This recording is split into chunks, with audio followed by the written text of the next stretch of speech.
Share करूंगी। मतलब मैं बता रही हूँ, मैं कंटिन्यूस प्रार्थना भी हो गई और मुझसे बोला जा रहा है वचन दे, बस इतना बोला गया ना कि आप समय सिस्टर निधि को दे। उस समय प्रभु ने मुझे यकायक एक वचन दिया जो मैं आज आप लोगों के साथ शेयर करूंगी, है ना। तो सब लोग निकाल लीजिए, बहुत अच्छा वचन है, बहुत अच्छी सीख है अगर हम इससे सीखे। जैसे पिछली बार मैंने आपको मार्था और मरियम के बारे में बताया था, है ना। बहुत अच्छा बात थी कि एक बहन, दोनों बहन थी, एक ही माँ की औलाद थी, दोनों प्रभु यीशु मसीह में विश्वास करती थी, लेकिन दोनों के लिए उत्तम भाग रखा गया था। लेकिन जरूरी नहीं कि वो उत्तम भाग हर कोई ले ले, है ना। जिसके पास बुद्धि है, ज्ञान है, वो उत्तम भाग को ले लेता है, और जिसके पास ज्ञान और बुद्धि नहीं है वो अपने सामने रखे उस उत्तम भाग को भी खो देता है। जैसे मार्था ने, यीशु मसीह जब उनके घर आए तो मार्था ने उस उत्तम भाग को खो दिया और मरियम ने उस उत्तम भाग को पा लिया और वो आशीषित होने वाली हुई। ठीक है, इसलिए यहाँ पर मार्था का जिक्र एक उत्तम चीज को ग्रहण करने के लिए, यीशु मसीह को ग्रहण करने के लिए बताया जाता है मरियम का नाम। और मार्था का नाम इसलिए बताया जाता है कि यीशु मसीह उसके घर में आए, उसके पास आए और उसने उनको ग्रहण नहीं करा, है ना। तो जो आज मैं वचन देने वाली हूँ वो भी कुछ अलग है, अच्छा है, आपने बहुत बार सुना होगा। तो हम सब लोग निकाल लेते हैं मत्ती की पुस्तक, उसका 7वां अध्याय और उसकी 24वीं आयत, जिसमें लिखा है घर बनाने वाले दो मनुष्य, बुद्धिमान और मूर्ख। जैसे मैंने पिछली बार बात करी थी मार्था और मरियम की, आज मैं आपसे बात करूंगी बुद्धिमान पुरुष, बुद्धिमान और मूर्ख पुरुष। अब आपको ये डिसाइड करना है कि आप मसीह में बुद्धिमान है या मसीह में मूर्ख है ना। ऐसे प्रभु ने बहुत सारे दृष्टांत दिए बाइबल के अंदर हमें समझाने के लिए। अब ये हमें देखना है कि हम उसमें बुद्धिमान निकले या मूर्ख। क्योंकि प्रभु ने हमें हमेशा अच्छा रास्ता बताया, अच्छी चीज समझाया, अच्छे वचन के द्वारा हमें बताया, हर तरीके से उसने हमें समझाया। और ये अब हम पे डिपेंड करता है कि हम उस चीज को कैसे अपने जीवन में लेकर आते हैं, बुद्धिमानी के साथ या मूर्खता के साथ। प्रभु ने हमें बुद्धिमान भी बनाया है ना, लेकिन कभी कभी हम अपनी उस बुद्धि का इस्तेमाल नहीं करते। तो वचन को पढ़ दे मेरे लिए। इसलिए जो कोई मेरी ये बातें सुनकर उन्हें मानता है वह उस बुद्धिमान मनुष्य की न्यायी ठहरेगा जिसने अपना घर चट्टान पर बनाया। बस बस बस बस बस एक एक करके, है ना। यहाँ पे परमेश्वर यानी यीशु मसीह क्या बात को कह रहे हैं, क्या बात को कह रहे हैं कि जो कोई मेरी बातें सुनकर उन्हें मानता है। सबसे पहले तो हमें क्या करना है, परमेश्वर के एक एक वचन पर अपने चित्त को लगाना है ना। उन सारी बातों को क्या करना है, ग्रहण करना है, अपने जीवन में उन सारी बातों को उतार लेना है और उसके अनुसार चलना है। तो हम कैसे बनेंगे, हम उसमें आगे लिखा है, तो वह उस बुद्धिमान मनुष्य के समान ठहरेगा जिसने अपना घर किस पे बनाया है, चट्टान पे बनाया है। बुद्धिमान बनने के लिए प्रभु ने क्या कहा है आपसे, इतनी सी शिक्षा कि मेरे पुत्र और मेरी पुत्रियों मेरी शिक्षाओं पे चलो। जो बात मैंने आज इस वचन के द्वारा आपसे मैं बात करता हूँ, जिस वचन के द्वारा मैं आपको समझाता हूँ, जो जो बातें मैंने आपके लिए लिखी है, कही है, उन आज्ञाओं को मानना सीखो, उस वचन के अनुसार चलना सीखो, उस वचन को अपने हृदय पे लिखना सीखो, उस वचन को अपने हृदय में ग्रहण कर लो। मेरी बातों को मानो, मेरी आज्ञाओं को मानो, मेरी चितौनियों को पहचानो जो मैं तुम्हारे लिए रख छोड़ के गया हूँ। आज यीशु मसीह ने क्या करा है, जब यीशु मसीह गए तो उन्होंने क्या बोला, मैं आप तुम्हारे लिए सहायक छोड़ता हूँ जो तुम्हारा क्या करेगा, मार्गदर्शन करेगा, है ना, जिसका नाम है पवित्र आत्मा, है ना। हम बोलते पवित्र आत्मा हमारी इस चीज में अगुवाई करो, पवित्र आत्मा हमें समझ दो, बुद्धि दो, ज्ञान दो कि हम वचन के अनुसार चलने वाले बने, वचन के अनुसार सीखने। जो वचन के अनुसार चलता है, जो वचन के अनुसार सीखता है, तो वो मनुष्य कैसा होता है, बुद्धिमान होता है। उस मनुष्य को प्रभु क्या कह रहा है, बुद्धिमान। और बुद्धिमान मनुष्य अपने घर को कहाँ पर बनाता है, इसमें लिखा है बुद्धिमान मनुष्य अपना घर चट्टान पर बनाया है। बुद्धिमान मनुष्य, यहाँ पर दो मनुष्य की बात हुई है, एक बुद्धिमान मनुष्य और एक मूर्ख मनुष्य। जो बुद्धिमान मनुष्य होता है वो अपना घर किस पे बनाता है? चट्टान पर। लेकिन जो मूर्ख व्यक्ति होता है वो अपना घर कहाँ पे बनाता है? रेत पर बनाता है ना, समुद्र के पास रेत पर, की पानी आए और वो घर बह जाए, विपत्तियां आए, परेशानियां आए, दिक्कतें आए और हम भटक जाएं। लेकिन जो व्यक्ति बुद्धिमान है वो अपना घर किस पे बनाता है? चट्टान पे बनाता है। और जो चट्टान पे बनाता है तो कितना भी पानी आए वो चट्टान से टकरा टकरा के चला जाता है, लेकिन उसका घर स्थिर का स्थिर रहता है। क्यों? क्योंकि उसके पास वचन रूपी ताकत है, उसका विश्वास है जो वो प्रभु पे करता है। ये सारी चीजें क्या होती है? हमें डगमगाने नहीं देती है, गिरने नहीं देते। इसलिए प्रभु यहाँ पर इस बात को कहता है, जो कोई मेरी ये बातें सुनकर उन्हें मानता है वह उस बुद्धिमान मनुष्य के समान ठहरेगा जिसने अपना घर चट्टान पे बनाया है। मेरी बातों को जो सुनेगा, जो मेरे वचन को जानेगा, वो बुद्धिमान मनुष्य होगा, है ना। इसके आगे 25 और पढ़ दे। और में वर्षा और बाढ़ें आई और आंधियां चली और उस घर पर टक्करें लगी, परंतु वह नहीं गिरा, क्योंकि उसकी नींव चट्टान पर डाली गई थी। हालेलुया। वहां पर यही बात करी है। यहाँ पर इस दृष्टांत को जब यीशु मसीह ने कहा, वो ये किसी बात को ये नहीं बता रहे थे कि उसने आदमी ने वहां पे इस आदमी के द्वारा एक बुद्धिमान व्यक्ति की क्या खासियत होती है, क्या खासियत वहां पे वो ये बता रहा है कि बुद्धिमान हमेशा हर कार्य को करने के लिए अपनी बुद्धि का इस्तेमाल करता है, और जो अपनी बुद्धि का इस्तेमाल करता है तो जाहिर है वो उस कार्य को अच्छी, बुद्धिमान व्यक्ति अपनी बुद्धि के इस्तेमाल से हर चीज अपने जीवन में अच्छी कर लेता है। और बुद्धिमान व्यक्ति परमेश्वर ने किसे बोला है? उस व्यक्ति को जो वचन पर मन लगा, जो वचन पे मन लगाता है परमेश्वर उसे आशीषित करता है, और जिसके साथ परमेश्वर की आशीष रहती है, मतलब परमेश्वर खुद उसके साथ रहता है। इसलिए उसे बचाने के लिए, उसके साथ रहने के लिए, उसे बुद्धि से परिपूर्ण करने के लिए, उसे सही गलत का ज्ञान देने के लिए, उसके लिए सारे मार्ग को सीधा करने। इसके लिए हमें क्या करना है? परमेश्वर की आज्ञाओं को, उसकी कही हुई बातों को अपने जीवन में ग्रहण करना है। और जो ये सारी बातों को ग्रहण करता है वो बुद्धिमान मनुष्य कहलाता है। और बुद्धिमान मनुष्य अपने घर को कहाँ पे बनाता है? चट्टान पे बनाता है।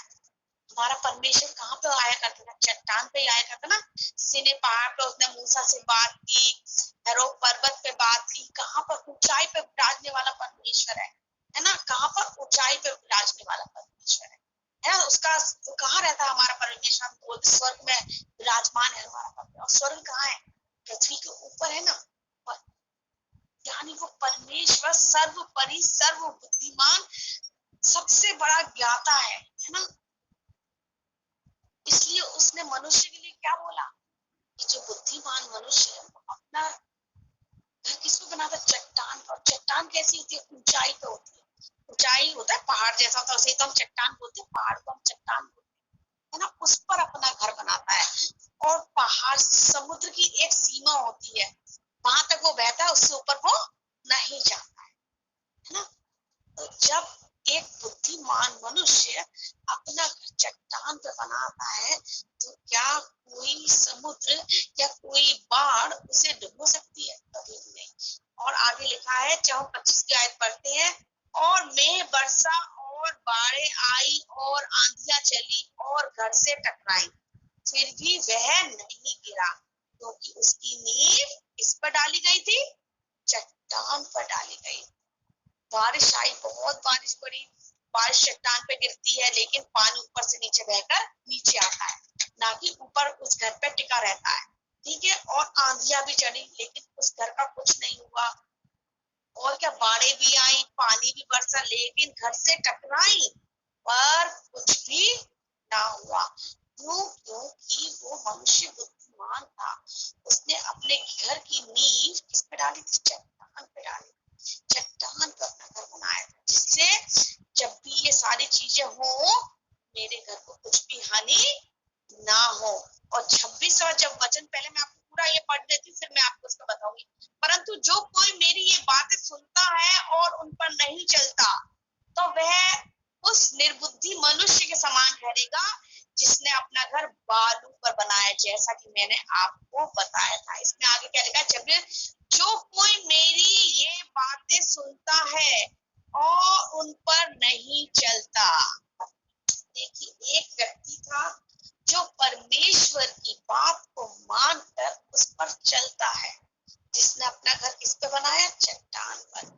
एक व्यक्ति वो है जो परमेश्वर की बात को सुनता तो है, पर ना उसे ग्रहण करता है, ना उसे मानता है, तो वो निर्बुद्धि कहलाता है। और उसने अपना घर रेत पर बनाया है। किस पे बनाया है? रेत पर बनाया है उसने। यहाँ पे दोनों व्यक्ति की बात हो रही है। एक परमेश्वर के वचन को, आप में से हम जितने भी लोग जुड़े हैं, कुछ बहुत मन के साथ सुन रहे होंगे, कुछ मन के भटकाव के साथ सुन रहे होंगे। जो पूरे मन से इस वचन को सुनता है, ग्रहण करता है, वो बुद्धिमान मनुष्य। और जो वचन को सुनता है और सुनकर हवा में उड़ाता है, आज इसने क्या वचन सुना, क्या पढ़ा, क्या बताया गया, और वो क्या, उससे कोई फर्क नहीं पड़ता। सुन लिया, जुड़ गया, हाँ प्रभु की बात है, सुन लेता हूँ, जुड़ जाता हूँ, कर लेता हूँ, पर मनन नहीं करता उसका। है ना? आपने देखा होगा क्लास में सारे बच्चे होते हैं, लेकिन सारे बच्चे फर्स्ट नहीं आते। एक ही बच्चा फर्स्ट आता है, बाकी सारे बच्चे पास तो सारे बच्चे होते हैं। लेकिन कुछ बच्चे ऐसे भी हैं जो बेचारे फेल भी हो जाते हैं, जब वो पढ़ाई नहीं करते। पढ़ाई वो भी करते हैं, लेकिन उस चीज पर वो चित्त नहीं लगाते, मन नहीं लगाते। वो पढ़ते तो हैं, पर ऊपरी मन से ना, ऊपरी मन से जो काम हम ऊपरी मन से करते हैं, परमेश्वर की इच्छा को जानकर नहीं करते, परमेश्वर के वचन पर मनन करके नहीं करते, तो हम निर्बुद्धि हो जाते हैं। फिर हम कहते हैं कि हमारे साथ कैसा हो गया, हमने घर इतना मजबूत बनाया था, सब कुछ करा था, पर मजबूत तुमने घर को बनाया, सब कुछ तुमने करा, उसमें अच्छी ईंट का इस्तेमाल करा, अच्छे सीमेंट का इस्तेमाल करा, लेकिन आप ये तो देखो, आपने अपनी नींव जिस जगह पर डाली, क्या वो नींव ठहरने वाली थी? क्या बालू पर कभी घर बन सकता है? अरे बालू पे जरा सा पानी आता है, वो अपनी जगह से नीचे छोड़ देती है और वहां गड्ढा हो जाता है। जब आप समुद्र पे जाते हैं, जब समुद्र की, आप एक जगह पे खड़े हैं, समुद्र की लहर आती है और आप जिस जगह पे खड़े होते हैं, उस जगह तक पानी आता है, पानी से आप देखते हैं कि उस जगह पे गड्ढा हो जाता है, आप पैरों से थोड़ा नीचे हो जाते हैं, क्योंकि समुद्र की जब लहर आती है, अपने साथ उस बालू को जिस पर वो खड़े हैं, आप अपने साथ ले जाते हैं। तो क्या होगा? ऐसी जगह पे डगमगा जाता है, वो बना नहीं रहता, वो घर डगमगा जाता है। ये परमेश्वर ने बातें इसलिए कही कि हम भी ऐसा ही करते हैं, परमेश्वर के वचन में बने नहीं रहते ना। परमेश्वर के वचन को तो पढ़ते हैं, लेकिन समझ में नहीं आता क्या करें, कैसे करें। ये वचन तो हमने आज, आप कभी कभी बहुत सारे वचन पढ़ते हैं, हमें समझ में नहीं आता कि वचन हमसे क्या कह रहा है, प्रभु हमसे क्या बात करना चाह रहा है, प्रभु हमें क्या सिखाना चाहता है। प्रभु ने आपको बाइबल के द्वारा बहुत सारी चीजें सिखाई है ना। उसने 10 कुंवारी का दृष्टांत भी दिया है कि 5 मूर्ख स्त्रियां थी और 5 बुद्धिमान स्त्रियां थी। ऐसे ही उसने हर बात को बहुत तरीके से बताया है। आप, वो दृष्टांत भी हमें यही बात सिखाता है, और ये दृष्टांत भी हमें यही बात सिखाता है कि वचन को पकड़े रहना हमारे जीवन में बहुत जरूरी है। जो परमेश्वर ने हमसे बात कही है ना, जो वो हमें सिखाता है, उस पर बने रहना, उसको अपने जीवन में अपने साथ लेकर चलना बहुत जरूरी।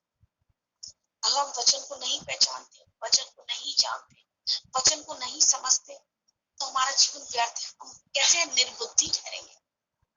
जिसने अपना घर तो बनाया, बहुत ईमानदारी से बनाया, बहुत मेहनत करके बनाया, बहुत पैसा भी खर्च करा, लेकिन किस पर बनाया? खेत पर बनाया, है ना? हमने वचन पढ़ लिया, वचन को सुन लिया, लेकिन हमने उस वचन के अनुसार नहीं किया, तो हम निर्बुद्धि ठहरेंगे ना। लेकिन जो वचन को सुनते हैं, वचन पर मनन लगाते हैं, वचन के हिसाब से करते हैं, वचन को अपने जीवन में ग्रहण करके रखते हैं, ऐसी शिक्षा अपने आजू बाजू को देते हैं, अपने बच्चों को देते हैं, अपने घर में देते हैं, तो क्या करते हैं? अपना घर चट्टान पे बना। क्यों? क्योंकि वो परमेश्वर के वचन के अनुसार है। और आगे क्या लिखा है? 6:26 एक बार फिर पढ़ देती। परंतु जो कोई मेरी ये बातें सुनता है और उन पर नहीं चलता, तो वह उस निर्बुद्धि मनुष्य के समान ठहरेगा, जिसने अपना घर बालू पे बनाया, और में वर्षा बाढ़ें आई और आंधियां चली और उस घर से टकराई, और वह गिरकर क्या हो गया? सत्यानाश हो गया। क्या हो गया? वो घर गिर के सत्यानाश। देखो, उस घर के साथ भी वैसा ही हुआ। जो घर चट्टान पे बना था, उस पर भी सारी विपत्ति आई थी, बारिश बरसी थी, आंधियां आई थी, बिजली कड़की थी, और क्या क्या हुआ था? में वर्षा बाढ़ें आई, आंधियां चली और उस घर से टकराई।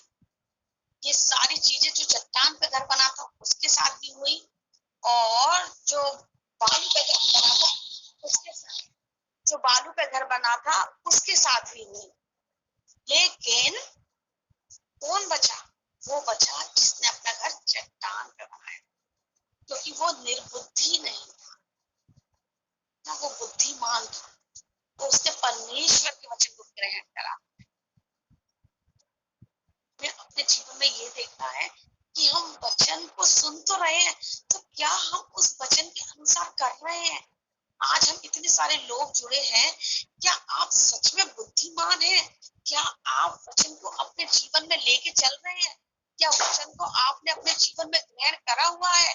क्या वचन आपके जीवन में कार्य कर रहा है? क्या वचन आपके अंदर बना हुआ है ना? हमें ये सारी चीजें अपने जीवन में देखनी है। अगर वचन हमारे जीवन में बना हुआ है, वचन हमसे बात करता है, हम वचन के हिसाब से चलते हैं, तो हम क्या है? बुद्धिमान है।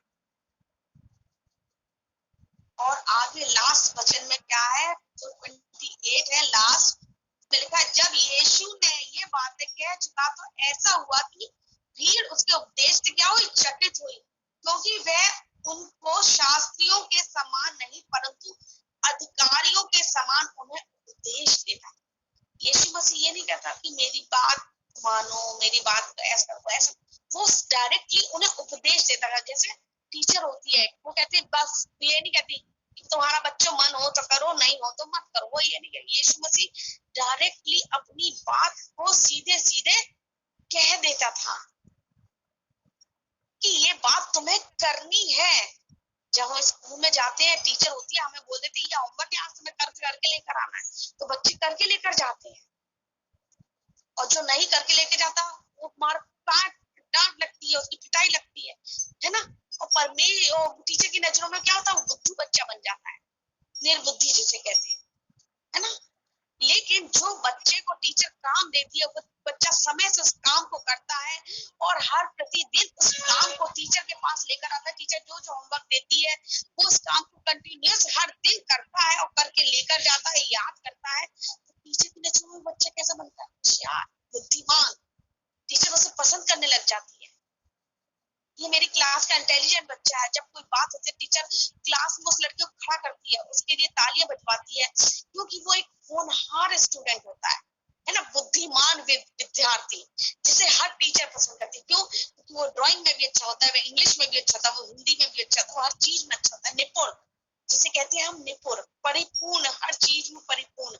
उसकी किसी भी चीज में कोई चीज की कमी नहीं होती। वो बच्चा हर कार्य को समय से पूरा करके अपने टीचर को दिखाता है, और ऐसे व्यक्ति को हर कोई पसंद करता है।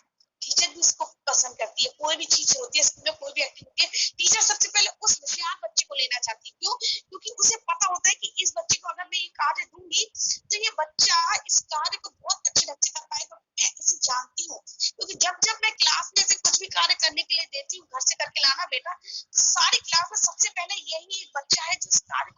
जाता है सबसे पहले। तो उसे क्या होता है, टीचर क्या करती है, ऐसे ही हमारा प्रभु है ना। उसने हमें अपनी आज्ञा दिया, उसने हमें ये वचन दिया, उसने हमें बाइबल दी है, उसने पवित्र शास्त्र इसलिए दिया है कि हम इसे पढ़ें, इससे सीखें, जानें, अपने जीवन को चेंज कर लें। हमारा ये जीवन जो अंधकार में, उसने हमें इसलिए नहीं चुना कि बस चुन लो और यहाँ पे रख दो, नहीं, उसने आपको अगर चुना है तो उसके पीछे उसका एक मकसद है कि आप उस अंधकार से बने और स्वर्ग के राज्य के वारिस बने। आप इसलिए नहीं चुना। आप उसे क्या फर्क पड़ेगा अगर आप अंधकार में पड़े रहोगे, उसे क्या जरूरत है आपको अंधकार से निकालने की, उसका क्या चला जाएगा अगर आप अंधकार में पड़े रहेंगे, कुछ नहीं जाएगा। लेकिन उसने आपसे और मुझसे प्रेम किया है। यहाँ पर जो बात आती है ना, वो प्रेम की आती है। कौन है जो आपसे इतना प्यार करे कि आपके लिए अपना पुत्र दे दे? कोई नहीं है। किसी का प्यार ऐसे दुनिया में, इस मनुष्य में तो कोई भी ऐसा नहीं है जो आपके लिए अपनी छोटी छोटी चीज को बलिदान कर दे। कोई नहीं है इस दुनिया में। अगर आप किसी से छोटी चीज भी बोलोगे ना, ये चीज मेरे के लिए ऐसा कर दे, ऐसा कर, अपने योग बोला है, ऐसा कर अपने घर की वॉशिंग मशीन या अपने घर का खाना जो तुमने अभी बना लिया ना, मेरे लिए से फेंक दे। खाना तो थोड़ी देर में दोबारा बन जाएगा ना, आधे एक घंटे में दोबारा से खाना बन जाएगा। लेकिन कोई व्यक्ति आपके लिए अपने घर का वो खाना भी फेंकना नहीं चाहेगा। अरे कोई आप अगर किसी को ना अपने वाले कपड़े मेरे लिए फाड़ दे, नई तेरी ड्रेस लेकर आए ना, मेरे लिए फाड़ दे, कोई कुछ नहीं करेगा आपके लिए। आज इस दुनिया में कोई किसी के लिए कुछ नहीं करता, लेकिन वो परमेश्वर है जिसने आपसे और मुझसे अथाह प्रेम किया, बेशुमार प्रेम, जो जिसका हम वर्णन कर भी नहीं सकते अपनी इस जिंदगी में, और ना ही हम उससे कभी भी इतना प्यार कर सकते हैं जितना उसने हमसे किया। इसीलिए वो हमें अंधकार में नहीं दे सकता, इसीलिए वो हमें अंधकार से निकालना चाहता है। वो चाहता है कि जो नरक है वो हमारे लिए ना हो। वो चाहता है कि ज्यादा से ज्यादा लोग उस नरक की आग से बच जाएं और उस अंधकार से निकल के स्वर्ग के वारिस हो। क्यों हो? तो इसलिए उसने ये बाइबल का ज्ञान दिया है हमें। इससे तुम सीखो, इससे तुम समझो जो तुम्हारे अंदर कमी है, जो तुम्हारे अंदर बुराइयां हैं, जो तुम्हारे अंदर पाप है, जो तुम्हारे अंदर व्यभिचार है, जो तुम्हारे अंदर गलत चीजें, उससे अपने मन को फिरा लो। अपने मन को उन सारी बुराइयों से निकाल लो, जिससे तुम्हारा घर चट्टान पे हो जाए, कितना भी कुछ हो जाए, कितनी भी विपत्ति आ जाए, कितनी भी परेशानी आ जाए, तुम प्रभु में लो लीन रहो, आनंदित रहो, मगन रहो। कितना भी कुछ हो जाए तो उस चीज का ध्यान मत दो, परमेश्वर में बने रहो बस।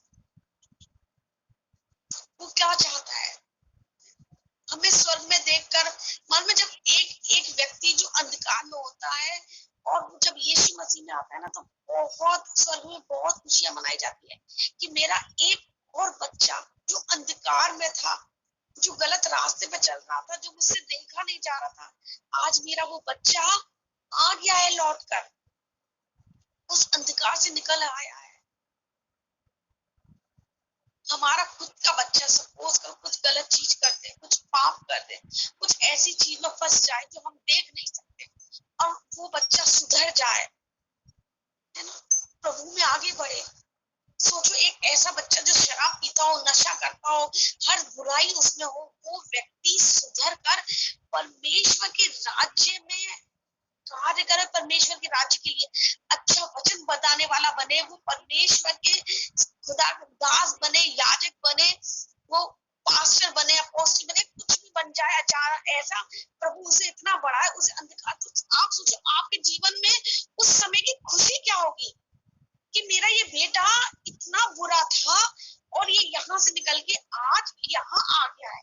जैसे वो काऊ पुत्र था, है ना, अपने बाप से सब कुछ लेकर चला गया और उड़ा दिया, और उसकी एक ऐसी परिस्थिति हो गई जब वो सूअर को चराने वाला बन गया, और वो सोचने लगा कि मैं उस जगह वहां पे बहुत अकाल पड़ा, और वो सोचा ये सूअर जो खाते हैं वो मैं भी खा लूं।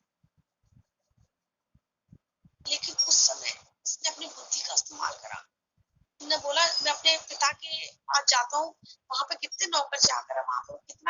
क्यों ना मैं इनके वहां पे जाऊंगा तो मेरा बाप मुझे नौकर की तरह रखेगा, तो मुझे भरपेट खाना तो मिलेगा।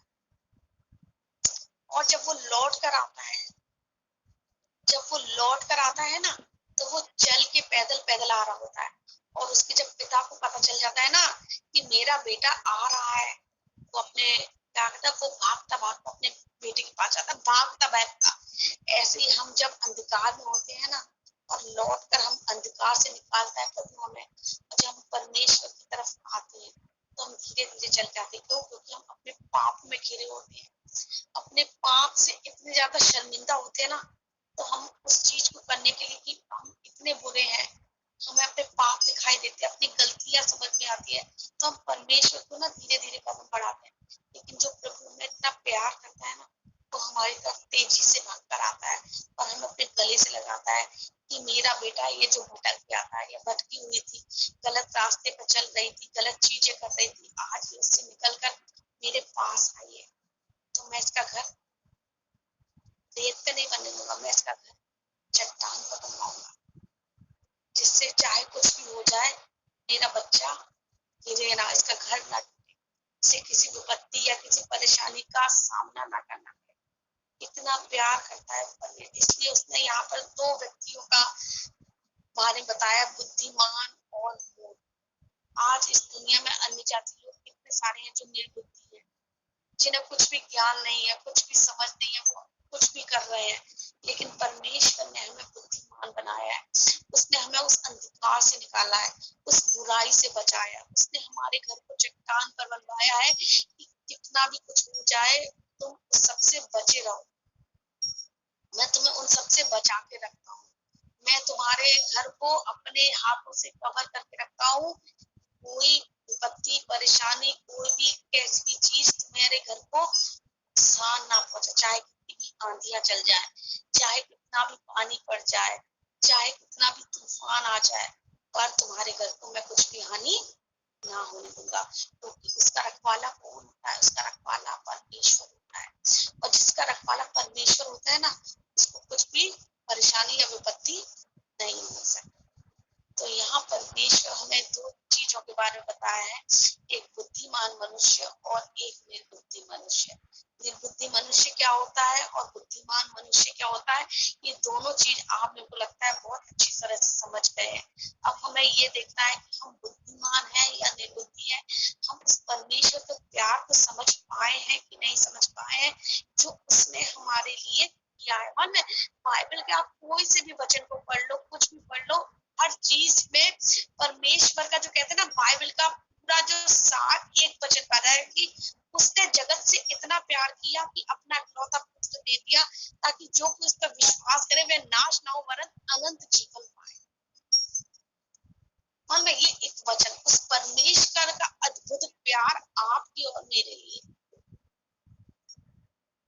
कि वो हमें नाश होने नहीं देना चाहता, वो हमें मूर्ख बने रहना नहीं देना चाहता, वो चाहता है हम बुद्धिमान बने, हम ज्ञानवान बने, कि मूर्खों को लज्जित करें, है ना। उसने कहा है तुम ज्ञानवान बनो, बुद्धिमान बनो, कि मूर्खों को क्या करो, लज्जित करो। जो अपने आप में बहुत बुद्धिमान समझते हैं, जो समझते हैं कि आप बिल्कुल भी बुद्धिमान नहीं हो, आपके पास कुछ भी अकल नहीं है, कुछ नहीं है, जैसे वो धनवान व्यक्ति और लाजर, है ना, वो धनवान व्यक्ति जो इतना सब कुछ खाता था, उसकी मेज पे इतनी चीज होती थी खाने की, क्या वो उस लाजर को जो उसके पैरों पे हमेशा बैठा रहता था कि मुझे कुछ गिर जाए तो मैं खा लूं, जब वो खाना खाता था उसके मुंह से या हाथ से कुछ भी गिर जाता था, तो लाजर उस खाने को उठा के अपना पेट भरता। अगर वो अच्छा व्यक्ति होता तो वो अपने खाने में से अगर एक रोटी प्रतिदिन उस लाजर को दे देता, तो शायद वो भी स्वर्ग के राज्य का वारिस होता। लेकिन जब उसकी मृत्यु हो गई और वो नरक में गया और लाजर को उसने परमेश्वर की गोदी में बैठे देखा, तो उन्होंने बोला अरे ये लाजर यहाँ पे क्या कर रहा है, इसे मेरी जगह होना चाहिए था, मुझे उसकी जगह पे होना चाहिए। लेकिन जब परमेश्वर उसे बताता है कि तुझे तेरे हिस्से का सुख तो हो भी चुका है ना, और लाजर के पास तो कुछ भी नहीं था, बेचारा एक एक रोटी के लिए तरसता था, और भूख से उसकी मृत्यु भी हो गई होगी। पर जब उसने सब कुछ खो दिया, उसको कुछ नहीं मिला, शायद लाजर परमेश्वर में विश्वासी था, परमेश्वर में विश्वास करता होगा, इसलिए उस स्वर्ग का राज्य मिला। और उस स्वर्ग का राज कैसा था? पृथ्वी पे देखो हम एक समय तक जीवित रहेंगे और एक समय बाद हम मर जाएंगे, लेकिन जो जीवन हमें स्वर्ग में मिलेगा वो अनंत जीवन होगा, उसका कभी भी नाश नहीं होगा, और वहां पर हमारे जीवन में किसी भी चीज की घटी नहीं होगी। हम जो चाहे वहां पर वो सब कुछ हमें मिलेगा, कुछ भी। लेकिन जब हम नरक में जाएंगे बुरे काम करके, निर्बुद्धि बन के, परमेश्वर कहेगा तुम्हारे पास तो वचन था ना, जैसे उस धनवान व्यक्ति से, तेरे पास तो वचन था ना, उसमें लिखा था गरीबों की सहायता कर, मदद कर, ये कर, वो कर, तूने किया है, और अब आज तू कह रहा है कि मुझे स्वर्ग का राज्य चाहिए, तो कैसे मिल जाएगा? है ना? आज समय है, हमें रहते हुए आज समय को जानना है, आज हमें इस वचन को पढ़ना है, बाइबल के ज्ञान को अपने जीवन में ग्रहण करना है, क्योंकि आज हम जीवित हैं तो आज तब तक वचन हमारे साथ है, जिस दिन हम मर जाएंगे वचन हमारे साथ नहीं रहेगा, है ना? इस पृथ्वी पर है, जब तक अच्छे काम कर ले, अच्छी चीज कर ले, क्या पता हम लाजर की तरह स्वर्ग के राज्य के वारिस हो, है ना? परमेश्वर ने हमें हर चीज दी है, हमें उसने उत्तम से उत्तम चीज दी है। मार्था ने उत्तम सुन ली, मरियम ने उत्तम चुन लिया, लेकिन मरियम नहीं सुन, वो मार्था नहीं सुन पाए उत्तम, वो परमेश्वर की सेवा के लिए काम करती रही। उसने जो बातें यीशु मसीह ने कही उस समय मार्था के घर में आके, तो मरियम ने सुन ली और उत्तम चीज को ग्रहण कर लिया, लेकिन मार्था नहीं सुन पाई, तो मरियम ने उत्तम बात का ग्रहण किया, वो बुद्धिमान कहलाई, और मार्था निर्बुद्धि कहलाई। जब भी हम वचन कुछ भी पढ़ते हैं तो उसमें अगर दो लोगों का वर्णन होता है तो वहां पर एक को बुद्धिमान और एक को मूर्ख दर्शाया गया है। जब हम 10 कुंवारे का पढ़ते हैं तो उसमें 5 बुद्धिमान 5 मूर्ख हैं। आज हमने इन दोनों व्यक्तियों के बारे में जाना, जिसने एक ने अपना घर चट्टान पे बनाया और एक ने अपना घर रेत पे बनाया। कैसे दोनों ने खर्च करे, समय दोनों ने लगा दोनों के घर बनने में, लेकिन एक का घर सदा सर्वदा के लिए स्थिर रहा और एक का घर कुछ समय के बाद सत्यानाश हो गया। क्यों? क्योंकि वो निर्बुद्धि था, और जिसका स्थिर रहा वो क्या था? बुद्धिमान था, परमेश्वर की आज्ञाओं पे चलने वाला, वचन को जानने वाला व्यक्ति था, वचन के अनुसार करने वाला व्यक्ति, वचन को अपने जीवन में लेकर चलने वाला व्यक्ति। तो आज हमें क्या करना है? वचन को लेकर चलने वाला बनना है, वचन को अपने जीवन में ग्रहण कर चलने वाला बनना है, वचन के अनुसार अपने जीवन में कार्य को करना है, जिससे हम भी क्या बने? बुद्धिमान बने, और अपने घर को कहाँ पर बनाए? चट्टान पर बनाए, है ना? तो परमेश्वर आज के वचन के द्वारा आप सबको आशीष करे। आइए वचन के लिए प्रार्थना करते हैं। हालेलुया। राजाओं के राजा, प्रभु